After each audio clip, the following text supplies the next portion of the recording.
কাফাপিত্ত ভাতার গন্ডগোল কি করে হয়? এই 7টা চক্র বা 7টা গ্ল্যান্ড গন্ডগোল করে যায়। যেমন এই কম্পিউটারের এটা একটা গ্ল্যান্ড, এটা একটা গ্ল্যান্ড, গন্ডগোল হয়ে গেছে, কাজ হচ্ছে না।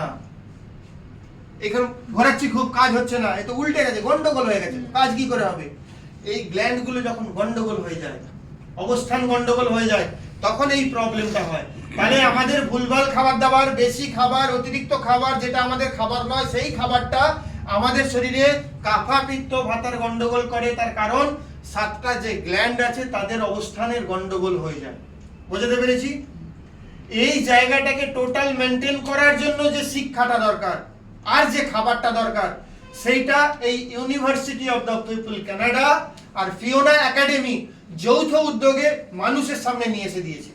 আবার একবার বলি, এই কাফা পিত্ত ভাতা, এই 7 চক্রের যে গন্ডগোল হয়, এইটাকে ঠিক করার জন্য যে খাবার দাবারের পদ্ধতি আর যে পড়াশোনা, সঠিক পড়াশোনা, সেইটাকে নিয়ে এসে দিয়েছে university of the people Canada and Fiona academy যৌথভাবে।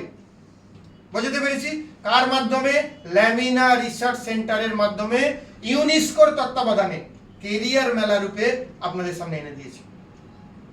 আমাদের লক্ষ্য উদ্দেশ্য কিছু স্টুডেন্টকে তার ভবিষ্যৎ তৈরি করে দেয়া। কি দিয়ে?